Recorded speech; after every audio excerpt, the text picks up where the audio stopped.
Good evening, everybody. Welcome. I begin, of course, by acknowledging that we meet this evening on Gadigal land, and I acknowledge the peoples of the Eora Nation, their elders past and present, and that sovereignty was never ceded. And as this wonderful and important book outlines, we cannot hope to reform Australia's relationship with the United States or Australia's relationship with the rest of the world without first addressing that fundamental fact of Australia's own history. My name is Emma Shortis. I'm Senior Researcher in International and Security Affairs at the Australia Institute, and it's my great luck to work there with Allan Behm. And in this, our 30th year, it's my pleasure to welcome you here on behalf of the Institute to celebrate Allan's book, The Odd Couple, the Australia-America relationship, which really could not be more timely, especially given the events over the weekend. Allan is going to be joined this evening by Professor the Hon Bob Carr in conversation about this wonderful book, which you can purchase after the event out there in the hallway. They have rather a lot to discuss, I think. So please join me in welcoming both Allan and Bob.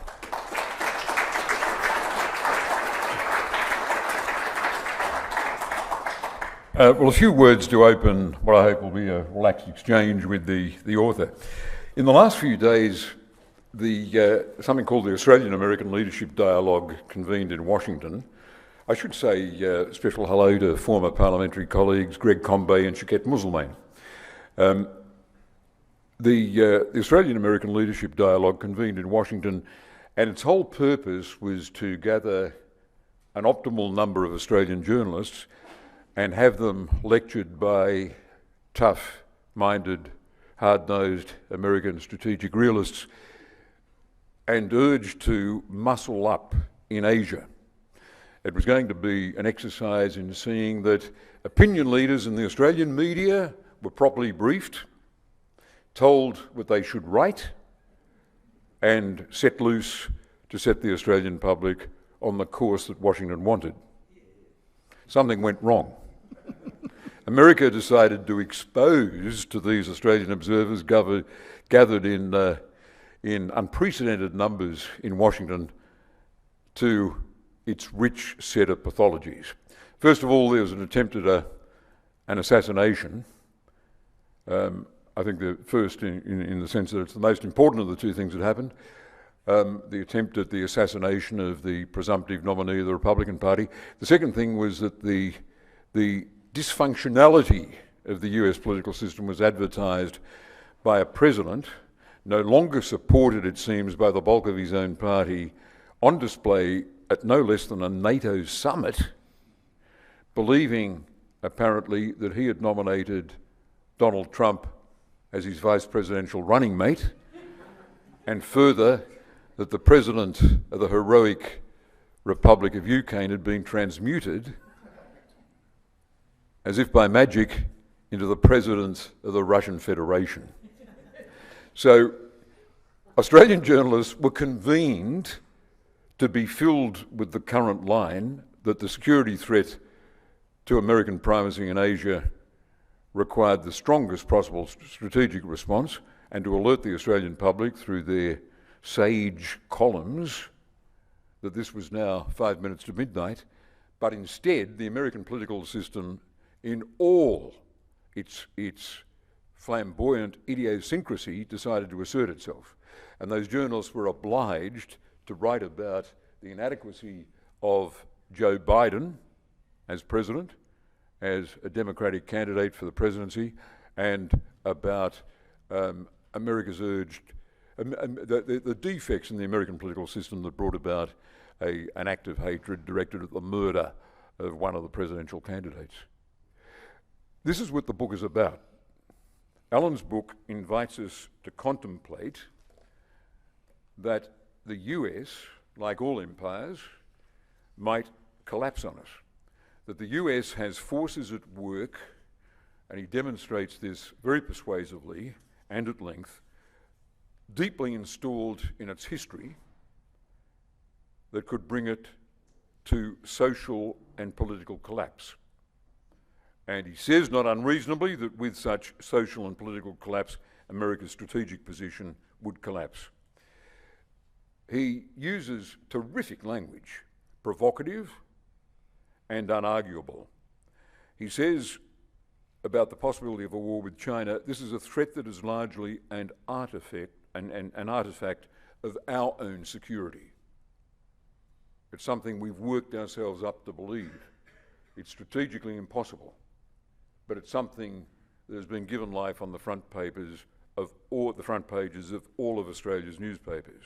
He says that our attachment to the American alliance, embodied in Osmin communiques and in 100 other places, harbours a mawkishly sentimental view of an America that seems simultaneously as the inspiration of our hopes and the solution to our problems.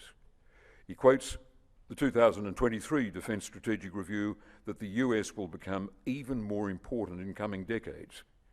Maybe it will, he suggests, but maybe it won't. So the challenge of this book, the radicalism of this book, is the invitation for us to contemplate a future in which the US would be struggling to maintain its position as my language, the prevailing power in the world. He refers to the myths around encrusted on this alliance, this faith-based strategic platform that subsumes Australia's national interests within America's, when interchangeability replaces interoperability. And I might add, when, without the Australian people being consulted, we suddenly realise that we have B-52s based in the north of Australia with one function, and that is to take out Chinese nuclear bases so that in a nuclear exchange with the US, China would be denied a second strike capacity. In other words, we've made ourselves a target. We've presented China targets in the north of Australia that hadn't been there before. Were you consulted? Was there a public debate? No, there wasn't. This adds to a story of loss of Australian sovereignty that's summed up by the AUKUS deal, or rather the myth of an AUKUS deal. Unreported in the Australian media, in recent days, Canada has announced that it's seeking 12 new submarines, conventionally powered, not part of AUKUS, for an estimated cost of 60 billion, a big contrast with this mythological figure of 368 billion. How can they be so precise? Which is the cost over several decades of Australia's AUKUS subs. The truth is about those subs that we're not going to see them in the 2030s.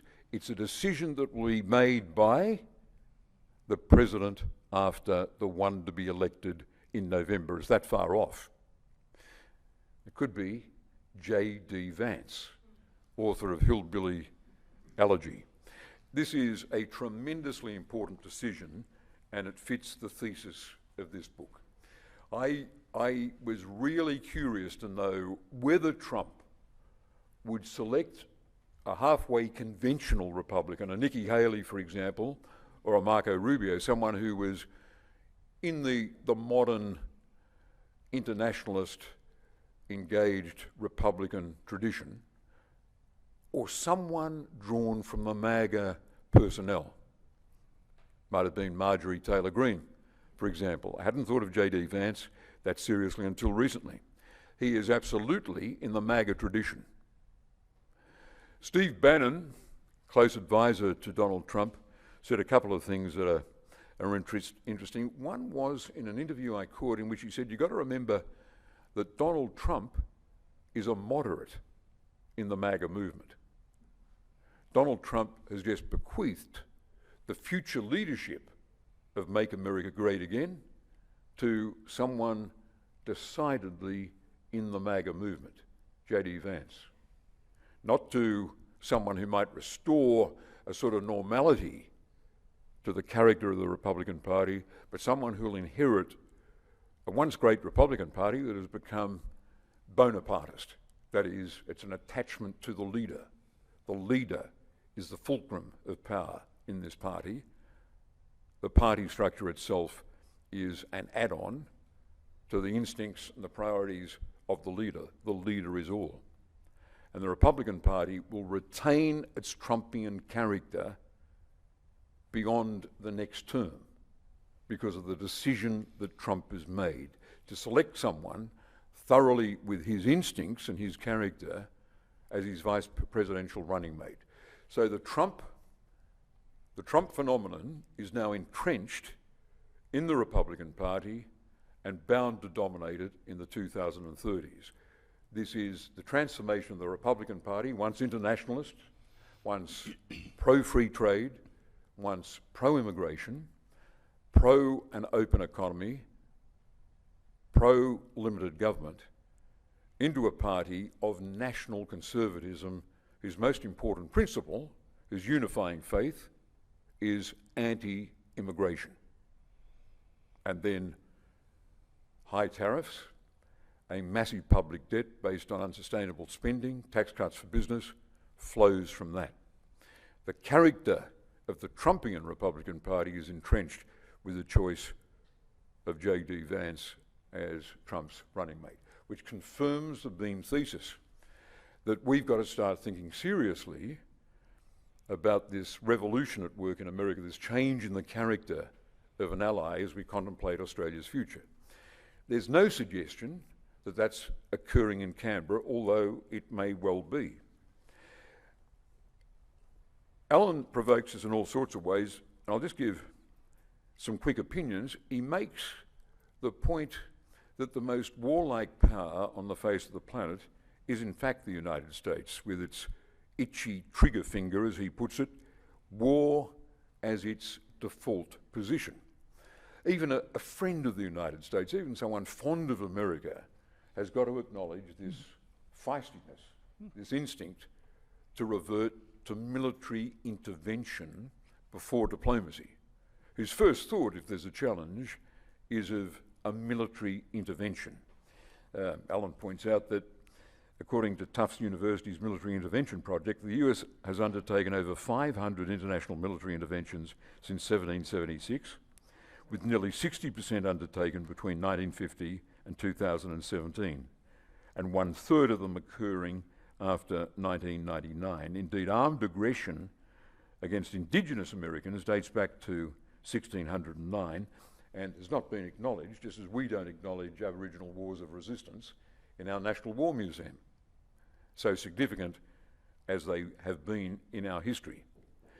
The deep cultural underpinnings of the national mindsets that determine the political life of America and Australia is something that concerns Allan in the book, and he says they inform America's most favoured form of international interaction, which is war, and Australia's equally favoured form of signalling its relevance to its great and powerful friend, which is unquestioning support of the United States. And this is an instinct that's been embedded in Australia and has grown stronger in recent years and ought to scare us half to death. I would compare this book to Donald Horne's The Lucky Country, or to Gyngell's book... Fear of Abandonment. Yeah, Fear of Abandonment, a brilliant summary of the instincts that drive Australia's foreign policy. Fear of abandonment. As a friend of mine, John Wheeldon, a Labor senator who I admired when I was a kid at university, said on one occasion, we're the only country that have gone from Crown Colony to Banana Republic. And we did it very fast. There's, on page 180, there's an anatomy of American war thinking that I think is, these rate as the two liveliest pages in the book. What are the key concepts wrapped around America's thinking about war? And it's a terrific list, and I won't read it all. America fights when it chooses, as with the intervention in Iraq without Security Council approval, not bound by international law. America fights when it chooses. By the way, Jeffrey Robertson's book on the case for putting Putin on trial is very interesting. He speculates about Putin being brought to court, a court of aggression. That is a new court, not one established by the Security Council, but by a coalition of the willing. The Security Council veto would prevent the UN establishing a court to try Putin, possibly, most likely, in absentia for his attack on Ukraine. But Geoffrey Robertson speculates, and it's a brilliant speculation, what Putin's defence would be. Putin's defence would be he had to take this step as a preemptive strike against future aggression. In other words, he'd defend himself by quoting at length what the Bush administration said about its March 2003 attack on Iraq. Every argument Putin needs to defend himself, would require to defend himself, comes out of the Bush administration, the precedent created in 2003, invading Iraq without a vote of the Security Council, which would have been necessary to render it legal under international law.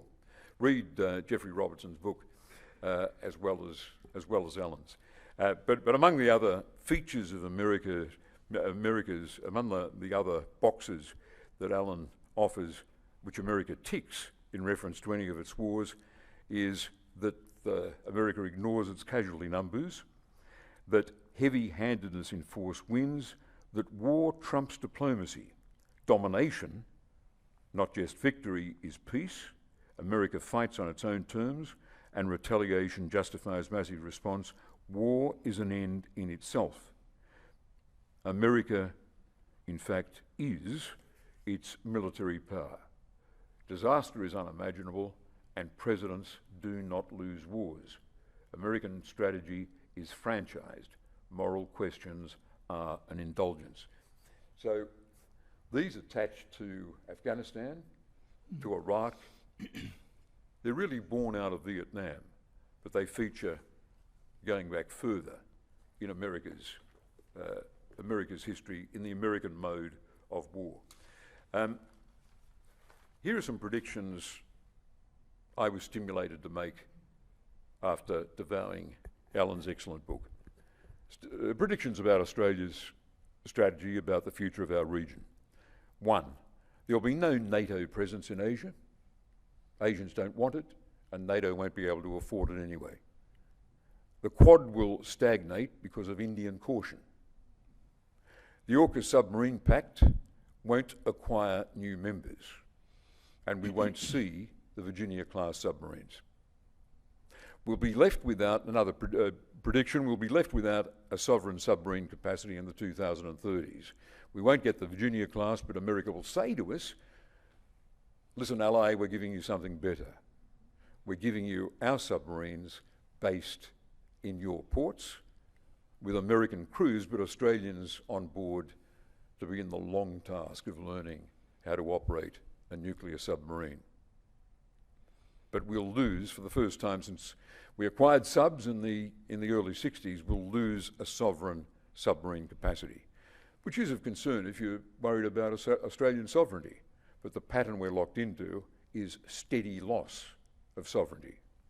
Here's another prediction, and that is that as Southeast Asian economies grow, and we know they're going to grow, we know that Indonesia, for example, is on a decided growth path, so will their economic links with China, the biggest economy in the world. And their opposition, that is the opposition of Southeast Asian states, to policies that aim to contain China. No Southeast Asian, none of the 10 Southeast Asian states will attach themselves to an American-Australian strategy to get together to contain China. Here's another prediction, and that is that India will grow increasingly confident about its foreign policy choices, and they won't include commitments in East Asia. India will go its own way, and the Quad will only go as far as India is comfortable about it going. So goodbye to those American-Australian hopes that somehow India would be the new China, the counterweight to China. India's got enough character and history now, and a record, for example, of non-alignment that runs through its foreign policy to make its own way, as Modi has shown by visiting Moscow. China. We've probably seen the high watermark of wolf warrior diplomacy and should anticipate a China more nuanced and diplomatic, apart from when it comes to the core interest of Taiwan, about which it will never compromise and never allow Taipei the space in which to make a dash for independence. And, by the way, it's achieved its goals in the South China Sea. That battle is over, and America might regret the day when it crowed to the world that it would pivot to Asia and have 2/3 or 3/4 of its fleet in the Asia-Pacific. They said that, did nothing about implementing it, and then watched as China designed its response to that threat. What Beijing saw as a threat to blockade its ports and cut off its sea lanes of communication. China responded in the South China Sea, and that response is now complete. It was loose-lipped American boasts that caused China to move so assertively and in defiance, let me say, of international maritime law. And the US. Well, that's what this book is about. And the book, coming out at an eerily appropriate time after the events of the last 2 weeks and after an assassination attempt on a presidential candidate as recently as this Saturday. All Allan's observations about the US spectacularly confirmed. Australia must contemplate a US that will be dysfunctional, a US that will be torn apart by the extreme polarization we have on display at the current time, where a large percentage of Americans, a large body of Americans say that they would use violence rather than see the other side prevail. Surely when you have over 20% of a population say that, surely when you have a majority of Republican voters say that or something like it, you're looking at a country that is ready to abandon its liberal Republican, small r, tradition. I won't call America a democracy because it's self-evident to most of us that it's not a democracy. It's a republic with freedom of expression, but a republic about to lose the last covering of liberal tradition. If Trump wins, he's committed to using federal law enforcement and state law enforcement to deport in his first year 1 million people. And he hasn't specified whether being married to someone with citizenship would prevent them from that fate, save them from that fate. And that can only be achieved through detention camps and exceptional powers for American law enforcement. Both suffer insecurity. This is another motif of Allan's book, both the US and both us. Australia, fear of abandonment. Australia, scared of a mythical Asia that's always threatening us. Australia responding to a beaten up, exaggerated, almost mythological threat from China. And the US, I mean, I always remember a former head of the CIA saying on Four Corners program about Russia 3 or 4 years ago, quote, "Russia is an existential threat to the US," unquote. It's a species of madness. Russia could not bring the US down. J.D. Vance has said in his wisdom, the wisdom of a future president, that he sees China as an existential threat to the US. It's inconceivable that China could threaten the existence of the American Republic. It can't. America's got continental security, it's at the center of an alliance system, and it's got a massive predominance of nuclear weapons. But America lives with more anxiety than I think has ever been at the heart of any other empire in history. Cuba is an existential threat to America, as they see it.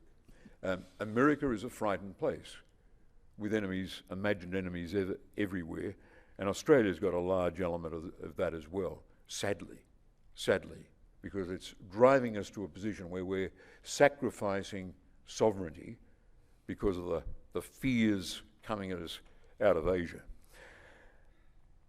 In essence, Allan's saying, and I support it, that looking at America today, looking at America in the last 2 weeks, the pathologies that exist there can only deepen and darken. And what Allan says, we ought to start thinking about what it means for us and our strategic position. Thank you.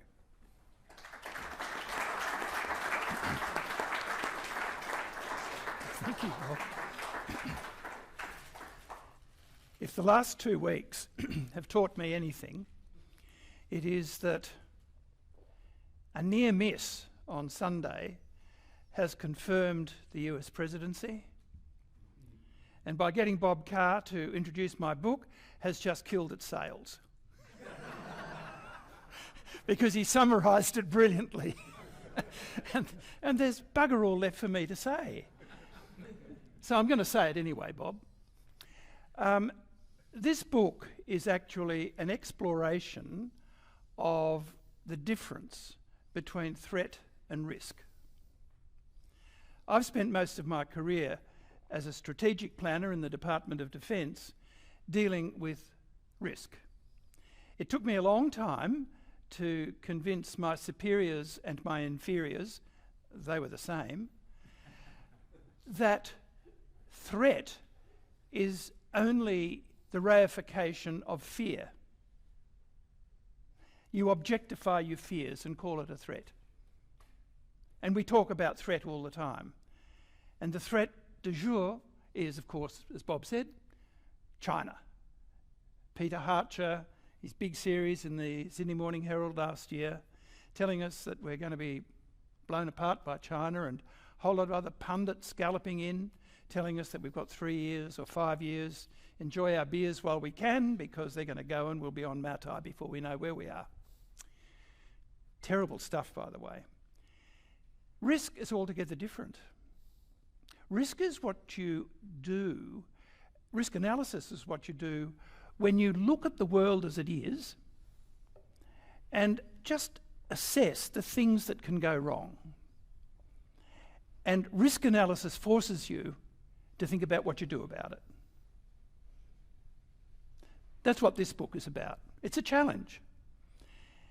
The idea that China threatens us so seriously that we're going to sort of disappear within a few years is a total nonsense. It's just playing with the imaginations of a gullible electorate. And I actually don't think the electorate's all that gullible, frankly. I think they say, oh, they're just at it again. It's not going to happen.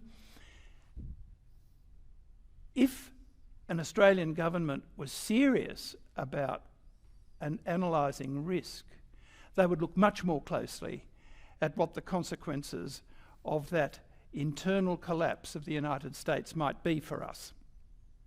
And so what I say is that the consequences would be incredibly profound. So then the question is, as Bob says, well, what happens? And I think all of your predictions are, unfortunately, very likely to be true, because although we have a lot of national power, and part of my book goes through what are the elements of our national power, and we do have a lot of it, we lack agency because we don't even recognise the power that we've got. So we can't do anything. The scariest part of my book, as Bob picked, was my articulation of about 60 characteristics of American warfighting. It's very, very new research. I've not seen anybody have a crack at doing that. But when you put them all down, looking at how the United States has conducted warfare since Washington's time, it is incredibly scary. They love it. The United States loves war. And they're very cruel to their own people in war. They don't worry about how many casualties there are. The difference in the First World War between Pershing and Monash was the difference between daylight and midnight. Vietnam and every other war that the United States has embarked upon since 1945. Oh, and by the way, they didn't actually win the Second World War. Of course. Russia won the war in Europe and China won the war in Asia. Imagine for a moment, and this is not an original thought of Allan Behm's. I owe this to Malcolm Turnbull, actually, who made a good speech a few years ago on exactly this point. That imagine what would have happened had China not totally locked up about 120 divisions of Japanese army forces in China for the whole of the Second World War. Imagine if those forces had been deployed out into the Pacific. I think, Bob, you and I would be having quite a different conversation here tonight, if indeed we were having a conversation. So America actually is not very good at winning wars. It didn't win the First World War either, by the way. But the mythology is that America won the First War, it won the Second War, and of course it wins every war that it goes to, like we do. And I mean, that's this part of the myth-making. So that's frightened me a bit, and I turned to some very interesting sources, which Bob didn't quote. I mean, I don't know that Bob's such a fan of the dean of gonzo journalism, but I am. Hunter S. Thompson. Rolling Stone, 1972. That's it. Yeah. Hunter S. Thompson sort of told us about the present. He said Hubert Humphrey, in that election campaign, campaigned like a rat on heat. I've never forgotten it. And I enjoyed writing the epilogue to the book because I couldn't believe... He said Ed Muskie, who broke down in tears in the snow in the New Hampshire primary, was on a weird drug given him by a Brazilian doctor. And Hunter would know all about that. Those of us who saw Hunter S. Thompson perform at the National Press Club, I don't remember a word that Hunter S. Thompson said, and I wasn't on anything. It's just that not a sentence that he made any sense at all. And it was memorable for that. But the reason of quoting Hunter S. Thompson, of course, is that the Americans have done this damage to themselves previously. They got a little grub like Nixon as president. And although McGovern may not have been a very great president had he been elected, anything would have been preferable to Tricky Dicky, I think. So America's been in it before, and the question for us is, what would we want to do about it? And I'm a bit pessimistic about that. So instead of thinking recently about threat and risk, I've begun thinking about the difference between hope and optimism. I remain hopeful, but I'm not particularly optimistic at the moment. I think it will get worse for us before we generate that agency which will have us talk to the United States in much more serious terms about itself. I've spent a lot of time dealing diplomatically with the United States in that very particular area of our intelligence relationship, most particularly around the joint facilities. And I do know how you best conduct your negotiations and your diplomacy with America. It's simple. It's how you conduct diplomacy with everybody. You point out what is in their best interests. Diplomacy is actually about achieving your own best interests, but the tools you use is to be able to get your protagonists to understand that acting in your interest is actually acting in their best interest. And I think it is possible for us to exercise our agency that way. I think it's entirely possible for us to exercise a state-based diplomacy in the United States. If the United States holds together, it will be 20 states of the Union that actually hold it together. It'll be California and New York. It'll be states like Michigan.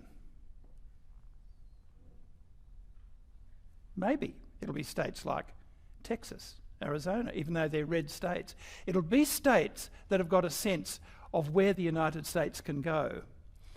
And so that's what the book is essentially about. In the tweet that I put out last week when we advertised this, I said that you should all come along tonight, listen to what Bob's got to say, and then read what I've got to say.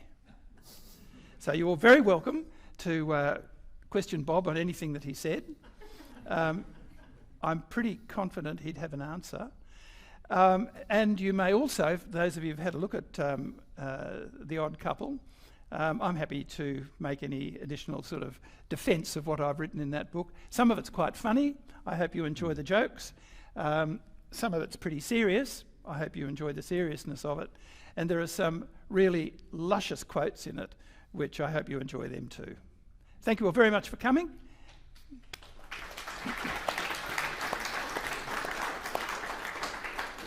Now, I'm going to ask my friend Oliver Francis if he wouldn't mind running a mic around so that everybody can hear what the questions and comments are. And the first one, Ollie, the first one's here, unless you want to exercise the droit de seigneur.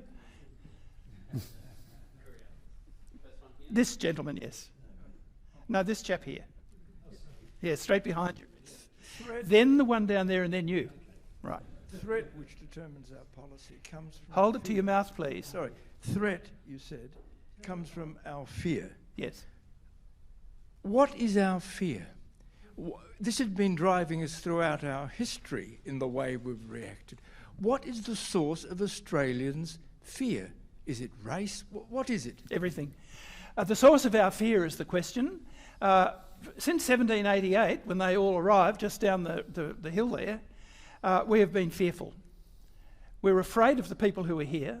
We were afraid of the continent, this magnificent continent on which we live. We were afraid of starving.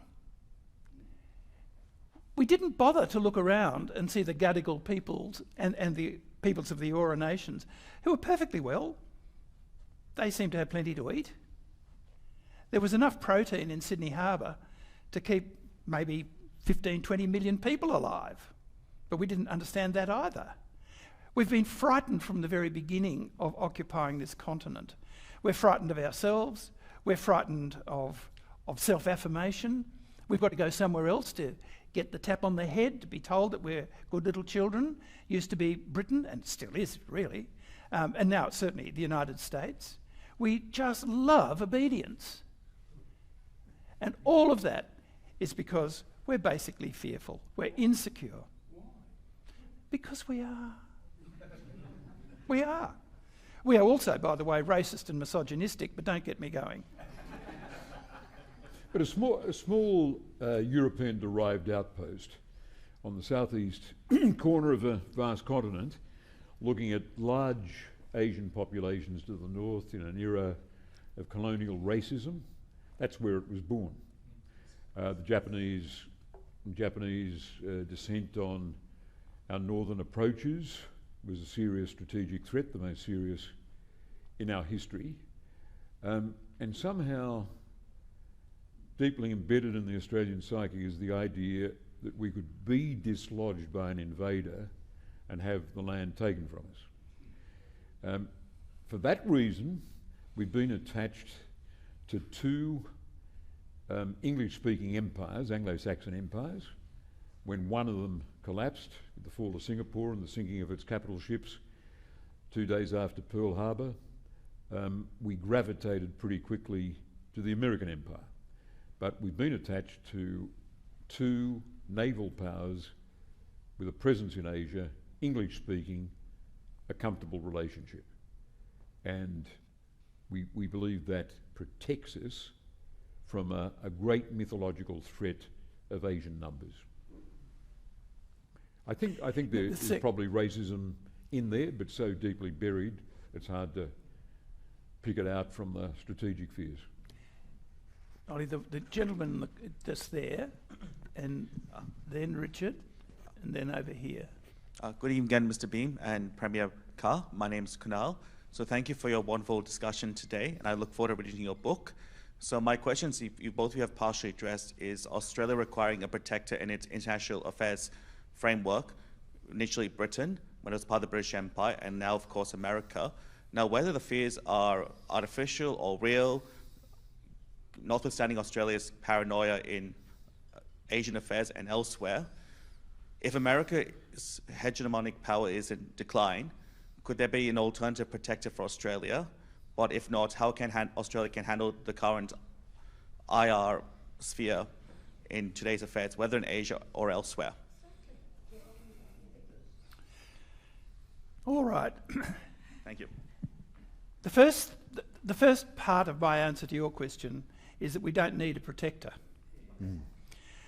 So, I mean, I don't want to attack your question, but the premise, in my view, is falls. One of the things that you're taught in logic is that syllogisms are made out of majors and minors, and then you have a conclusion, and one of the rules is you never attack the major. But I'm going to attack the major here because I don't think we need a protector. I think we have enough national power to be able to exercise our own agency in our own interest. And the key to that, and this is not an original Allan Behm thought, this is a Hans Morgenthau thought, that if you read Politics Among Nations, which I think is a fabulous book, and I will refer you particularly to page 102 in the second edition. I have read that That's a very book. good party trick. That's You can have it, Bob. What he says there, he analyses the 8 elements of national power, and then he says something really quite extraordinary. He says the thing that holds together all of those elements of national power, realises them and gives them effect, is the quality of national diplomacy. Now just think about that. We want to invest $368 billion in a whole lot of second-hand crap, which by the time we get it, will actually not work anymore. And yet, in what I suggest in my book is we just ought to think about 1% of that amount, which I've rounded up because 368 billion is 400 billion. The real figure will be over $1 trillion because of the rule of 3, which you always apply to defence spending. So $1 trillion, oh man, have I got some diplomacy I can conduct. No, I'm just saying 1%, and I've rounded it to 40 million additional a year to spend just in the United States, okay, for a century. And it is still less than the purchase price, ostensible purchase price, of 8 clapped-out submarines. So what I'm saying in response to your question is that if we invest in ourselves and in our diplomacy, we have a good diplomatic record in Australia, but we need more people with the skills, we need more linguistic skills, we need a much more representative diplomatic service. Many of them still look a hell of a lot like me, which is not the majority of the population anymore. And I'm saying this speaking to you, you know? So we've got to look differently, we've got to talk differently, we've got to behave differently, and we've got to be much more confident, and we've got the capacity here already to be able to do that and not need a protector. We've got to project, and our diplomacy will build the alliances that any modern, sensible state will have to have in place to ensure that the world in which it lives is a prosperous and stable one. There's no threat to us. There's no threat to us. The continent itself is unconquerable. We've got 10 ASEAN states to our north. They're growing economically stronger and militarily stronger by the year. China, which we want to imagine as a threat, can't project power that can take the continent off us, and the world wouldn't support them if it attempted. It's inconceivable that there'd be a war of conquest out of China, devouring Southeast Asia and devouring the Australian continent. It is embedded in our psyche that a threat will subsume us from the north if we don't have a strong maritime power, an empire, English speaking, by preference, as our ally. So diplomacy is the answer. Diplomacy and military strength, but not the military strength that we imagine comes with this AUKUS deal. It has been described as the biggest transfer of wealth outside the continent in its history. It is a threat to the other defence platforms that are so important: fighter jets, the drone technology, the missiles. People in the Defence Force with responsibility for these other platforms know what's going to happen in future budgets. They will be squeezed to make way for the colossal transfer of wealth to British shipyards and American shipyards, both of them severely stressed and unable to meet their own country's demands. I spoke to a senior Republican diplomat only last week, who incidentally lives next to one of the naval shipyards, I think he's in Connecticut, and he said there is no way, given the workforce shortages, the unionisation restraints and all the rest, that America can meet its own ambitious targets for extra Virginia-class subs. And the President and his or her Defence Secretary, that is, after the next presidency, will reach a decision that they can't peel off from their order of battle to sell Virginia-class to us, and we'll be left with a shocking compromise that further subtracts from Australian sovereignty. All done in the name of a mythological threat. Richard? Yes, we do not have the ability to project, Alan. When I was General Manager of Radio Australia, it was dismantled after my time, but David Hill was obdurate that we didn't need some of the services. During my time and before, Fiji Cabinet would stop their Cabinet meetings to listen to Radio Australia News. We could measure the audience by the weight of the mailbags that came in from Indonesia. All that is gone. My question relates to Four Corners last night with Mark Willesee. And I want to hear your reactions to what he said, because he gave a pretty apocalyptic vision of what's happening in the United States. And my superficial thought is that probably he reflected very much the thoughts you two have been giving. But you shake your head sideways. You have a problem with Willesee? Absolutely not. Good. I mean, that was a terrifying program last night. Did you see it, Bob? No, I'll watch it in the next few days. Okay. There are 3 more to come, isn't it? Yeah. Last night's was a terrifying taster. This is where I've got to come back to the distinction between optimism and hope. I mean, Willesee's program last night left none of us anything to be optimistic about. A procession of madmen, all wanting to take their country to hell with them. I mean, Mephistopheles was a saint in comparison with these turkeys, and particularly the people from Heritage. There was a very scary man from the Heritage Foundation, barely literate so far as I was able to tell, but nonetheless articulate enough to create a kind of a narrative which would substantiate a very radical presidency.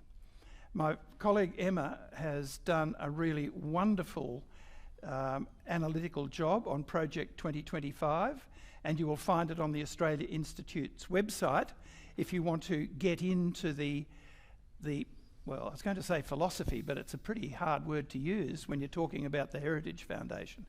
When you want to understand the ideology that sits behind the Heritage Foundation, have a look at Emma's work. It will be very illuminating for you. But I think what we've got to do is to realise 2 things, Richard. The United States has been there before. It's constantly there, and that's the burden of Nick Bryant's book, The Forever War. A very good book, by the way. And if you read that, it's equally terrifying, because it's always doing this. And yet, it is able to rise above it. It's got this amazing resilience. It's a bit like us. It's its own worst enemy, but it's also its own best friend. It just depends on the day. It depends on, maybe, Richard, the vibe. I'm hopeful about the vibe, but particularly if we can capture a bit of it and start talking seriously to the many very intelligent, gifted, resilient, fabulous Americans who are as worried as we are, and they're all over the United States, and quite a lot of them are Republicans, and to talk to them about the things that you can actually do in your own interest, like get a voting system that works. Run your political parties. I mean, God only knows our political parties are not exactly exemplars of how you do it, but they leave the Republicans and the Democrats for dead, just in the way in which we operate our political parties, the way in which we actually manage the processes of our parliament. I mean, these things, the way in which we manage our court. I mean, I would like to see the justices of our High Court spend a fair bit of time talking to their colleagues in the Supreme Court, because our High Court is funded to do that. The Supreme Court of the United States works on a pittance. Its judges can't travel. And if you have a look at the judges at the moment, they wouldn't get a berth in a magistrate's court in Australia. And for very good reason, they're not good lawyers. I mean, we've got a lot of talking that we've got to do with the institutions of the United States, and we've got to understand the structures of the United States. So, Richard, I've crapped on a bit. I'm agreeing with you and just taking it off in a couple of other tangents. Thanks for amplifying that. Over here. Is it okay if I just record the answers? Yes, that's fine. Thank you. Anthony, my name is. Bob, you mentioned briefly in your talk regarding the book, morality is a luxury in regards to diplomacy and various other things. So the question I've got is that, as you know, diplomacy is very different to morality sometimes. We've passed legislation into our laws about, the Geneva Conventions and various other things, the Torture Act and Torture Convention. Should our politicians and bureaucrats be, if they know there's been war crimes happening in a country, should they be silent on it or complicit on it, or should they raise their voices and say, hang on a minute, the UN was established to stop all this rubbish years ago, why we continue to pretend it's not happening? Mm-hmm. I'll start on this, and I'm absolutely certain that Bob has got some sort of really important views to register here. I've just finished quite a substantial paper on liability and culpability in senior command in Australia for war crimes, and you all know what has precipitated that. We have, at least to a civil standard of proof, a very tall war criminal walking in our midst in Australia at this point. That work has been very, shall I say, mind-blowing for me, because it's caused me to think very seriously about what we call the Geneva Conventions and where they've come from. I've created a new term because I was a classicist a long time ago, and the term I've created is jus victoriae, the law that comes from victory. Because if you look at the Nuremberg trials and the Tokyo and Manila trials, but particularly the trial of Yamashita, which I think was very unsafe, you will find that the victor is able to define the criminality in command for war criminals on the terms of the victor. If you look at the court at Nuremberg, it was only the four powers. Australia wasn't on that court. In Tokyo, Australia was on the court, along with New Zealand, India, France, the Netherlands, Canada, Britain, the United States, South Africa, a couple of others. India, France, and the Netherlands dissented on everything because they worked on a principle that you cannot be found guilty of breaking a law to which you are not subject, which is an ancient principle in the law. So all of this has, and again, I'm afraid I'm attacking the premise of the question, but all of this has got me very worried about how we use the position of dominance to talk about war crimes when we're so very selective about how we go about dealing with war crimes.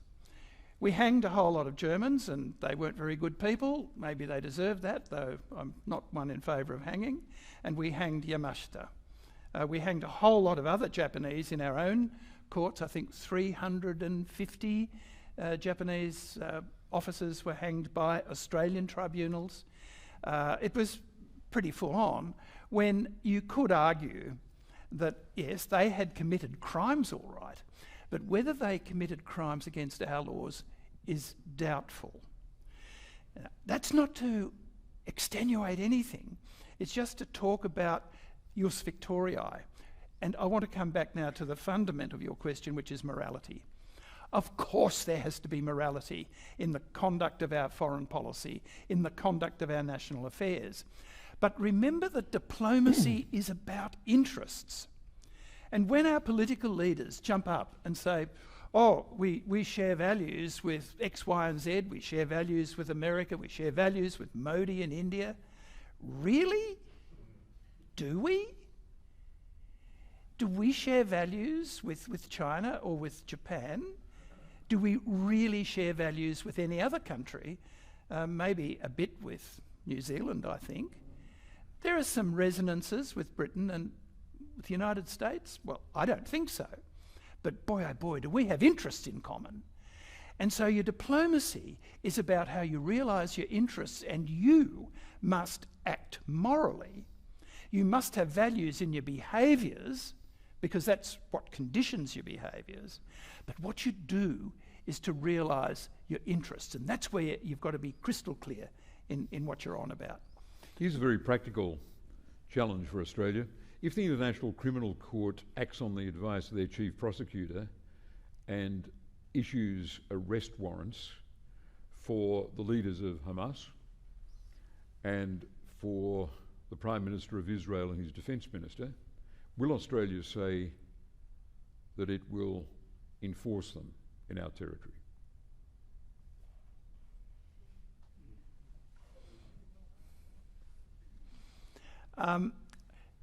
Sunil, do you want to... We're getting over time, so can we have a short question, Sunil, please? Then after Sunil, I'll take one more from you, and that'll be it, all right? Allan, I guess the big question I've got is what, and maybe Bob, you're pretty close to this as well. What is the reason behind so-called bipartisanship on national security matters?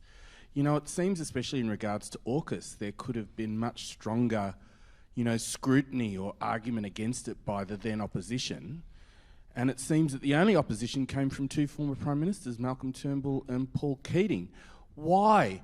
What benefit do we have from this so-called bipartisanship on national security, and what risks do we take in abandoning it for more robust debate? I think the missed opportunity for Labor was, after it was elected, it could have said, we're going to subject the AUKUS deal, which we supported in the white heat of the election campaign, which we supported, we're going to subject it to some swift but very detailed analysis. Any analysis would have shown the cost in terms of opportunity foregone, the balance against the alternative of the conventional subs delivered by France, that the thing was just high risk. That would have been the opportunity, and I think the public would have accepted it. A Prime Minister with confidence, with authority, saying, yes, we did support it, but we've had these quite serious experts look at it, and we're going to revert to the French or recommit to a bid between the French and the Germans or whoever else, and the public would have given the new government the benefit of the doubt and backed them in. That was the missed opportunity. As a practising politician, I understand completely why the Labor leadership, facing a crucial opportunity of getting rid of a thoroughly rotten government, went along with this and relegated it and denied Morrison the opportunity for a big wedge issue. Understand it. But you did have a golden opportunity to get out of it with some pretty quick and nimble movement once you're elected. It's a political issue, Sunil, absolutely, and that's why I think it's good that Bob has given that answer.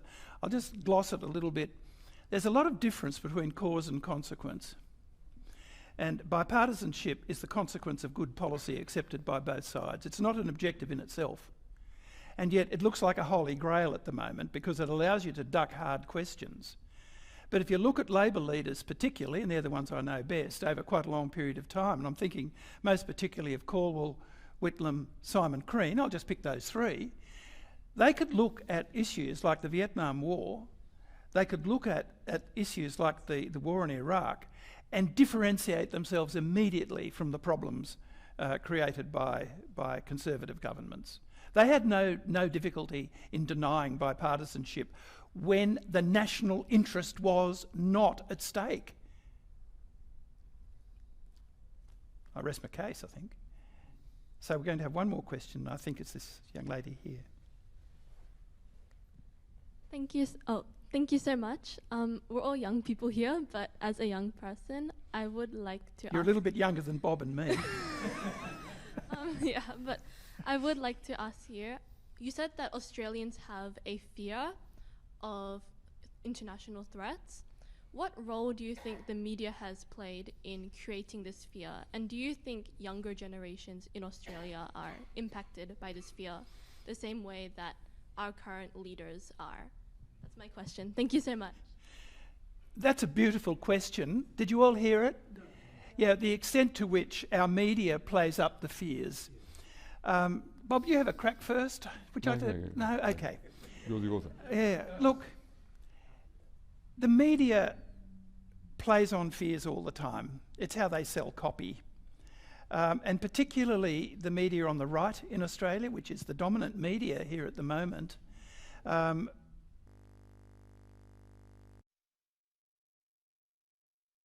Washington just over the last weekend, where America's bloviator-in-chief, gas-bag-in-chief, Kurt Campbell, got everybody together.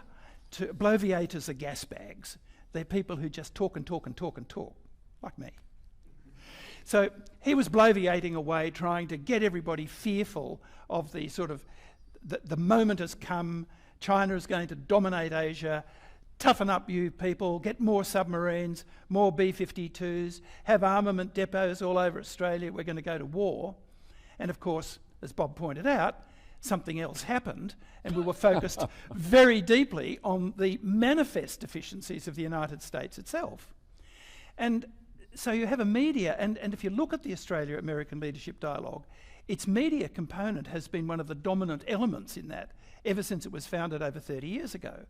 I mean, I call it in my book franchised foreign policy. It's a private initiative that people go along to if they can afford to go. So, surprise, surprise, it's attended by people from the Pentagon, from the Defence Department, and from any other department that's got enough in its travel vote to send somebody along to enjoy it. People in the private sector go if they come from very wealthy companies. But if you come from a part of government where you could contribute significantly to the way in which you build on the institutional balances between Australia and the United States, like the law departments, the people who build civilian infrastructure in our country, they're never to be seen. We just talk up all the time warlike threats because that's what we like doing. So what happens is the media does amplify these fears. I think a lot of people of your generation are very sceptical of all of that, and so am I. And I'm a generation or two in front of you, but I take heart from the fact that I can get on the tram in Canberra, where I live, and see all of these fabulous people from all around the world having fun with each other and not frightened of each other at all.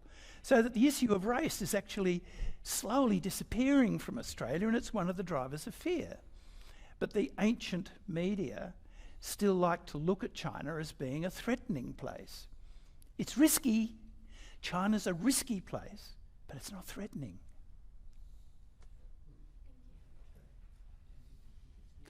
Well, everybody, we've gone well over time. Thank you all very, very much for coming tonight. I better stand up, I suppose, to prove that I can. First of all, I'd like to thank Emma for sort of putting the play tonight. We didn't really sort of think much about how we were going to do this because I felt I was in somebody else's hands, and eventually I was in Emma's. So Emma, thank you very much for doing that.